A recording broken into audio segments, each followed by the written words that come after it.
नमस्कार जय जगन्नाथ दर्शक बंधु आज आम आलोचना करवा मकर राशि वार्षिक राशिफल 2026 मकर राशि व्यक्तिविशेषों वर्ष 2026 केमिति रहिबो ग्रह मानकर स्थिति केमिति रहिबो आय केते रहिबो व्यय केते रहिबो खर्च केमिति रहिबो पारिवारिक संपर्क केमिति रहिबो प्रेम संपर्क केमिति रहिबो समाज रे मान सम्मान केमिति रहिबो ताले जदि आमे ग्रह मानकर स्थिति कथा चिंता करिबा वर्ष आरंभरो बृहस्पति आपण माननकु मिश्रित फल प्रदान करिवे तापरे 5 मास प्रथम 5 मास मिश्रित फल प्रदान करिवे तापरे 5 मास सबुठारु शुभ फल प्रदान करिवे आउ शेषरे 2 मास अर्थात नवेम्बर एवं डिसेम्बर आपनको बृहस्पति अशुभ फल प्रदान करिवे।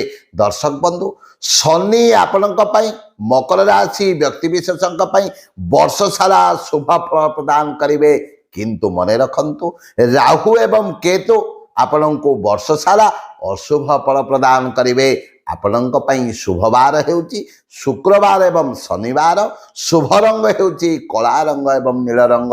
दर्शक बंधु मकर राशि व्यक्तिविशेषक पई 2026 मध्य भाग अर्थात जून मास ठारो 5 मास सबुठारो शुभ रहिबो। 2025 रे जहा किछि समस्या आसीतिला एही वर्ष सेही समस्या दूरे जिवो नूतन कर्म संस्थान प्राप्ति हेबो नूतन जगार धन प्राप्ति हेबो जदि टंका काहाको देइचंती बाकी रे अनेक दिन धरी मिलुनी एही मध्य भाग रे जून मास परे सेही टंका भी आपण फेरी पाइबे। जदि किछि जानवाहन किनिबा पई चाहुचंती किंबा नूतन घर जगह बाड़ी किनिबा पई चाहुचंती सेही कार्य मध्य आपणकर सफल होई पारिबो। शरीर प्राय निरोग रहिबो सेमिति जटिल समस्या आसीबो नाही परिवार रे शांति बजाय रहिबो।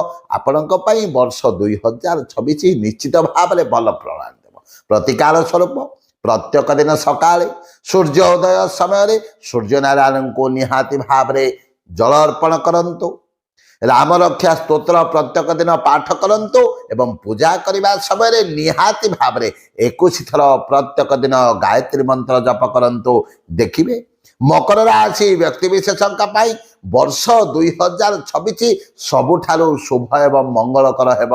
जय जय जगन्नाथ जय जय जगन्नाथ।